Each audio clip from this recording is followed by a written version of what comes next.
Od początku swojej biegowej przygody przebiegłem już 35 maratonów w 16 różnych krajach świata. Część z nich była biegami kameralnymi, a część imprezami masowymi. Pomyślałem zatem, że koniec roku to idealny moment na to, żeby podzielić się z Wami moją listą najlepszych 10 maratonów, które do tej pory przebiegłem. Zapraszam do odcinka. Jak możesz biec tak szybko z tymi dreadami? Szybkość. Zanim jednak przejdziemy do listy, chciałbym Wam przedstawić kryteria, które przyjąłem do oceny biegów. Będą to profil trasy, widowiskowość trasy, atmosfera imprezy, odczuwalna temperatura, punkty żywieniowe oraz expo imprezy. Zaczynamy! Listę otwiera maraton w Oslo, którego profil trasy jest najtrudniejszy ze wszystkich, które dzisiaj zobaczycie. Ma liczne podbiegi, a na samą trasę składają się dwie pętle, gdzie łączna ilość przewyższeń wynosi 405 metrów. Za to 6 punktów na 10 możliwych. Jeśli chodzi o widowiskowość trasy, no to tutaj trzeba przyznać, że się Norwegowie postarali. Przebiegamy m.in. obok twierdzy Akershus, Muzeum Obrony Norwegii, lokalnego stadionu sportowego, Muzeum Historycznego czy Parku Vigelanda. Za to 9 na 10. Przejdźmy do atmosfery. Mimo że na trasie można było spotkać wielu kibiców, no to jednak byli oni dość cicho, nawet w okolicach startu czy mety. Nie dało się odczuć tego, że obok nas stoją dziesiątki czy nawet niekiedy setki ludzi. Za to daję 8 na 10. Przejdźmy do temperatury. No i tu muszę przyznać, że myślałem, iż w Norwegii będzie nieco chłodniej, zwłaszcza, że był to koniec września, a mimo wszystko ta odczuwalna temperatura oscylowała w okolicach 11 stopni. Za to daję 8 na 10. Przejdźmy do punktów żywieniowych. Tutaj muszę powiedzieć, że było dość gęsto, były dość dobrze wyposażone, była woda, izotonik, jakieś owoce, cukier, nie było jednak żeli, ale daję za punkty żywieniowe 9 na 10. No i ostatnia rzecz, czyli expo zawodów. Tutaj to expo było dość skromne. Tak naprawdę był jeden taki malutki namiot, gdzie się odbierało po prostu pakiety. Było kilka jakichś stoisk, gdzie można było sobie coś zakupić i za to expo daje 7 na 10. Podsumowując to wszystko, ten maraton według mojej punktacji zebrał 47 punktów na 60 możliwych. Miejsce 9 zajmuje jedyny międzykontynentalny maraton na świecie, czyli maraton w Stambule. Jeśli chodzi o jego profil, to jest nieco łatwiejszy od tego w Oslo, ale mimo wszystko ma sporo podbiegów, a one łącznie dają niecałe 300 metrów przewyższenia, a najostrzejszy podbieg znajduje się tuż przed metą. Za to 8 na 10. Jeśli chodzi o widowiskowość trasy, no to na pewno podbijają ten odcinek, gdzie biegniemy mostem nad Bosforem, czy też te pierwsze kilometry po historycznej części miasta. Jednak gdzieś mniej więcej po 15-16 kilometrze wybiegamy już poza centrum, biegamy po peryferiach Stambułu i za to 8 na 10. Jeśli chodzi o atmosferę, no to odbiega ona troszkę od tej, do której przyzwyczaiły mnie europejskie maratony.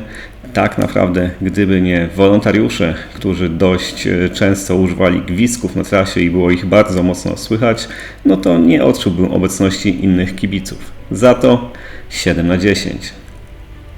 Temperatura w Stambule w listopadzie, mimo tak późnej pory roku, była dość ciepła, było dość wilgotno, przez co odczuwalna temperatura wynosiła 14 stopni, plus do tego było mocno wietrznie, zwłaszcza tam poza miastem. Za to 7 na 10.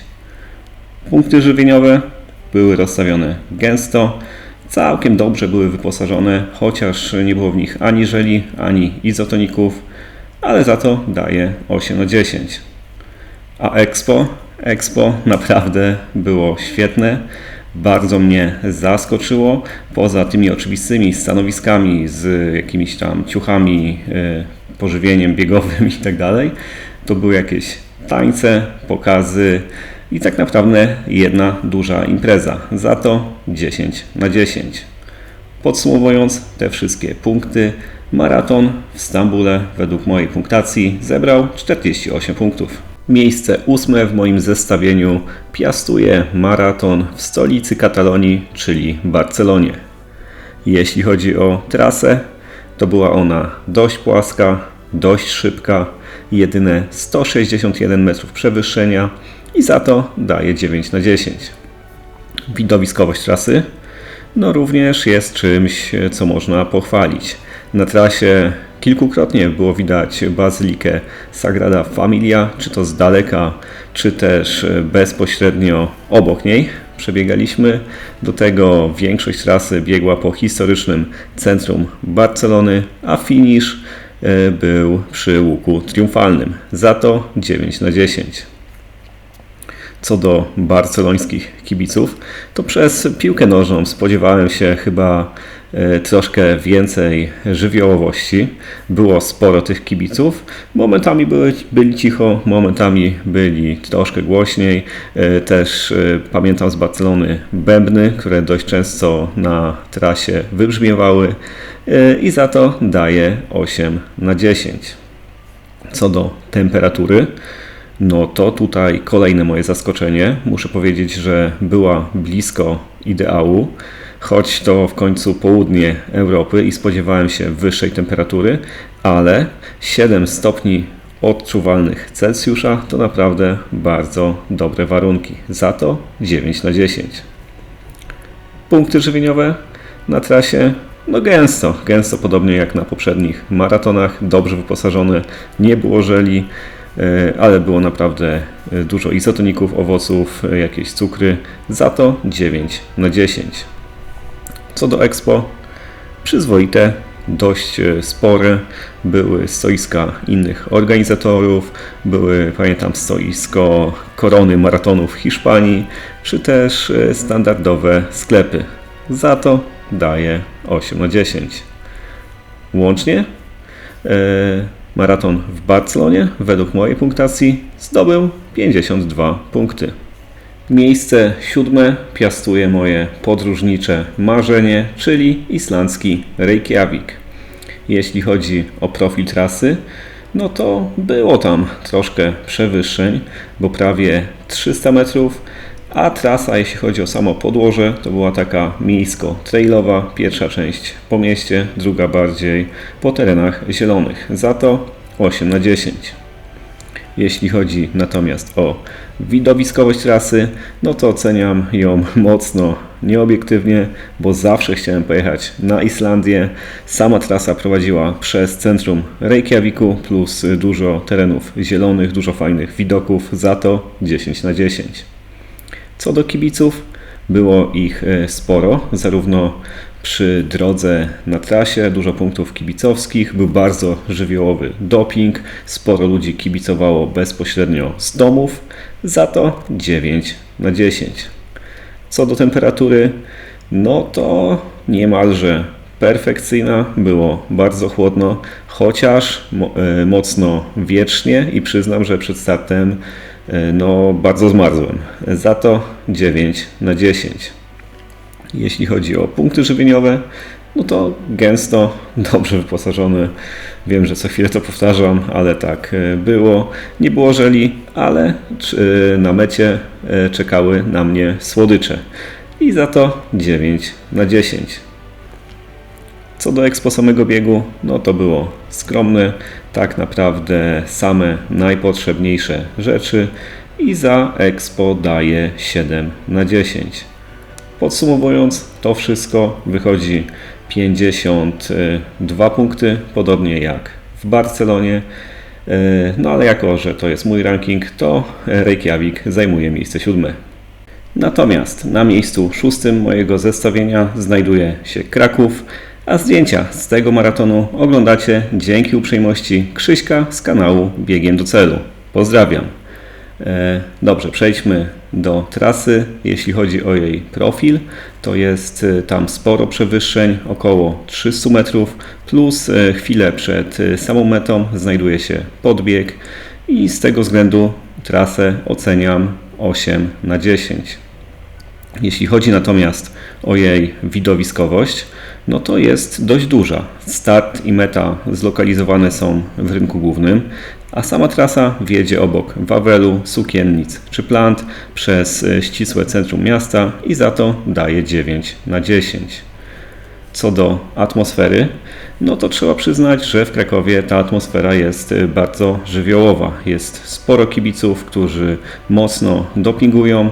Ja, mimo że krakowski maraton biegłem w 2019 roku, to do dzisiaj pamiętam kibica, który tuż przed samą metą krzyczał, że będzie poniżej 4 godzin, a był to wtedy mój pierwszy maraton, gdzie te 4 godziny złamałem i ten okrzyk dodał mi dość dużo motywacji.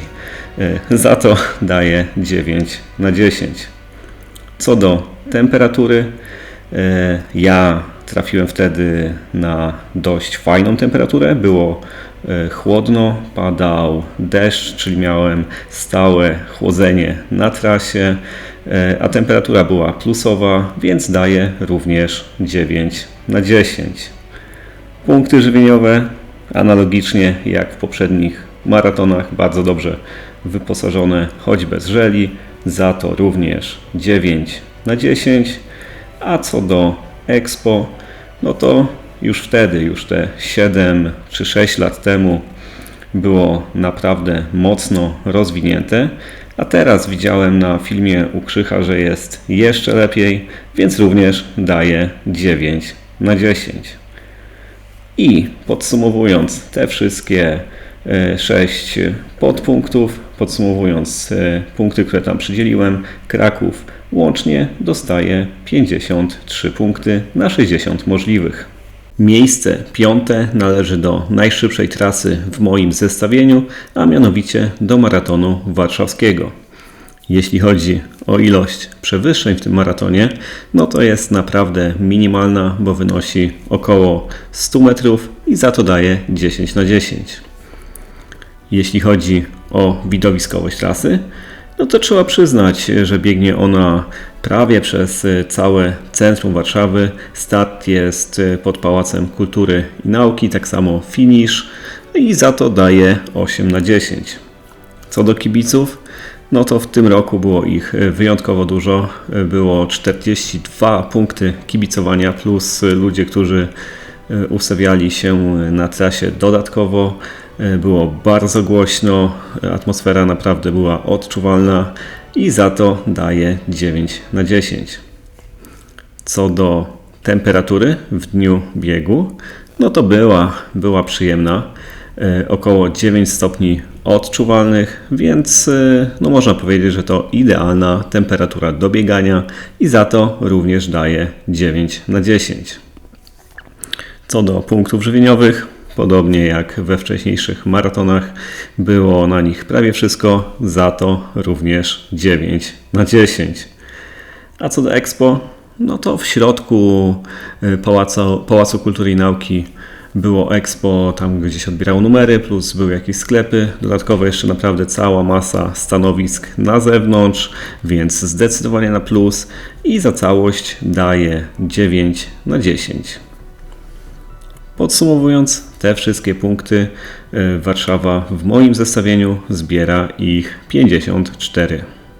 Tuż za podium, na miejscu 4, znajduje się maraton, na którym wybiegałem życiówkę w 2023 roku, czyli maraton w Rydze. Zdjęcia z niego oglądacie dzięki uprzejmości organizatorów, za co im bardzo dziękuję. Przejdźmy do trasy, a dokładnie do profilu. Trzeba przyznać, że jest w miarę płaski, mała liczba przewyższeń, jedynie 170 metrów, za co daję 9 na 10. Co do widowiskowości trasy, no to trzeba przyznać, że jest dość spora, przebiega przez charakterystyczne punkty miasta i za to daję 9 na 10. Co do atmosfery, to na trasie pojawiło się sporo kibiców. Były dość oryginalne punkty kibicowskie, głośna atmosfera. No a wisienką na torcie byli ludzie w ludowych łotewskich strojach, którzy tańczyli w jednym punkcie na trasie, który mijało się kilka razy i za to daje 9 na 10. Co do temperatury, no to była bliska zeru, praktycznie bez wiatru, sprzyjała dobrym warunkom i za to daje 10 na 10. Podobnie jeśli chodzi o punkty żywieniowe, było tam wszystko, czego można potrzebować na maratonie, od wody poprzez izotoniki, owoce, cukry, po żele, za to 10 na 10. A Expo? No Expo niestety było nieco skromniejsze niż na dużych maratonach, ale można było znaleźć tam wszystko, co jest potrzebne w takim miejscu i za to daje 8 na 10. A podsumowując te wszystkie 6 kryteriów, maraton w Rydze według mnie zbiera 55 punktów na 60 możliwych. Miejsce trzecie, a w mojej głowie przed tworzeniem tego zestawienia miejsce pierwsze, czyli maraton w Atenach. Zdjęcia z niego oglądacie dzięki uprzejmości Marka z kanału Pobiegane, za co bardzo dziękuję. Zacznijmy od profilu trasy. Tutaj trzeba przyznać, że na trasie napotkamy dość sporą liczbę przewyższeń, bo około 350 metrów, ale na szczęście większość z nich znajduje się w pierwszej części trasy i w związku z tym daje 7 na 10.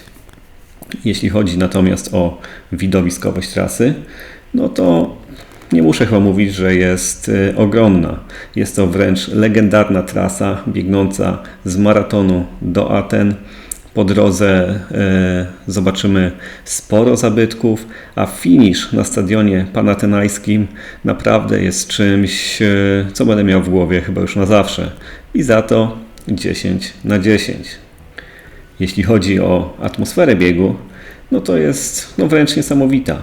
Sama otoczka biegu sprawiała, że czułem, że jestem częścią wielkiego wydarzenia.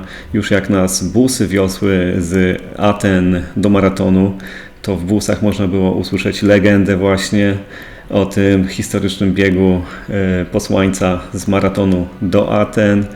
A gdy już w samym tym maratonie wbiegało się do części miejskiej Aten, no tam praktycznie cały czas byli kibice i za to daję 10 na 10.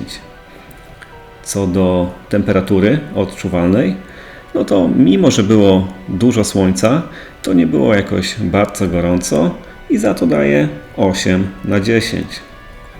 Co do punktów żywieniowych, trzeba przyznać, że były bardzo dobrze wyposażone, było tam wszystko, żele, woda, izotoniki, cukry, owoce, a też były butelki z wodą takie półlitrowe, które można było sobie wziąć do ręki i za to daję 10 na 10. I ostatnia rzecz, czyli Expo, miasteczko startowe, było dość spore. Muszę przyznać, że zwiedzanie tego miasteczka zajęło mi dobre kilkadziesiąt minut, było tam wszystko i za to również daję 10 na 10. Podsumowując, maraton w Atenach łącznie zbiera 55 punktów, podobnie jak maraton w Rydze, no ale ja mu dodaję taki jeden mały punkcik w pamięci i z tego względu jest na miejscu trzecim. Miejsce drugie w moim zestawieniu zajmuje kolejny maraton w historycznym miejscu, czyli maraton w Rzymie.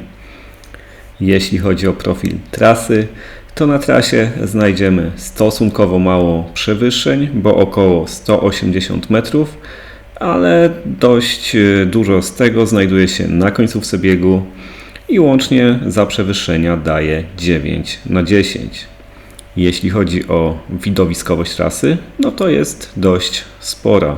Samo centrum Rzymu zaczynamy i kończymy przy Koloseum. Po drodze mijamy m.in. stadion Lazio czy też Romy oraz m.in. termy Caracali i za to 10 na 10. Co do atmosfery biegu, no to również niesamowita, tak samo jak w Atenach sporo kibiców, a na tych ostatnich kilometrach to byli prawie wszędzie. I za to również daję 10 na 10. Jeśli chodzi o temperaturę odczuwalną, to mimo tego, że było dużo słońca, to nie było jednak jakoś bardzo gorąco, ale dla mnie oczywiście temperaturę potęgował strój Maria, w którym biegłem cały maraton. Nie miało to jednak wpływu na moją ocenę tego kryterium i za temperaturę w Rzymie daję 8 na 10. Jeśli chodzi o punkty żywieniowe, to tak jak w większości maratonów przedstawionych w tym zestawieniu były one dość dobrze wyposażone, nie było jedynie żeli i za to daję 9 na 10.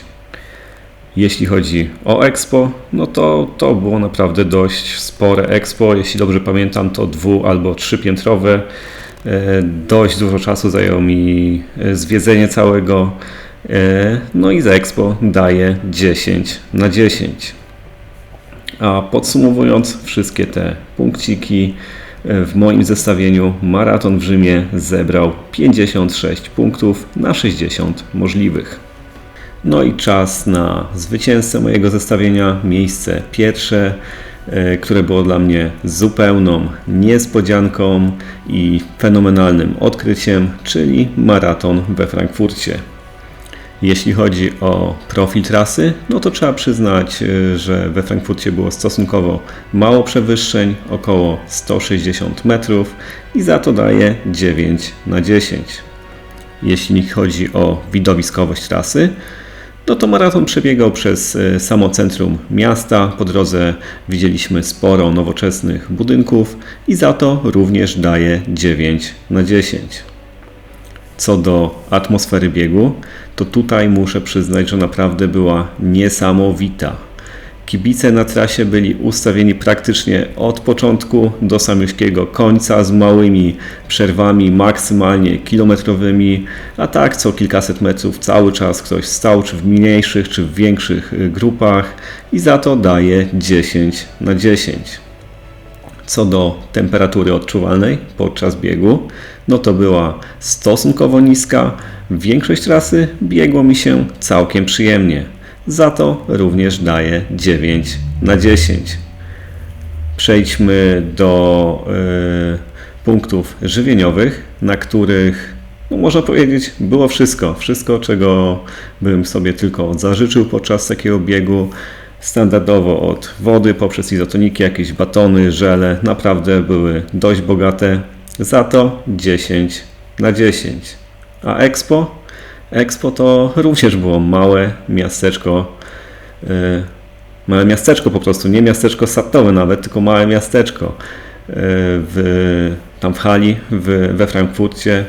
Było chyba dwupoziomowe albo nawet 3. Było tam naprawdę bardzo dużo rzeczy. Zwiedzanie tego Expo zajęło mi dobre kilkadziesiąt minut. No i za to muszę dać 10 na 10. A podsumowując te wszystkie punkty, maraton we Frankfurcie w mojej punktacji zdobywa 57 punktów na 60 możliwych i to czyni go najlepszym maratonem, który do tej pory przebiegłem. Dajcie znać, co sądzicie o moim zestawieniu. Dajcie również znać o swoich ulubionych maratonach w komentarzach. Za dzisiejsze oglądanie bardzo dziękuję i widzimy się niebawem. Cześć!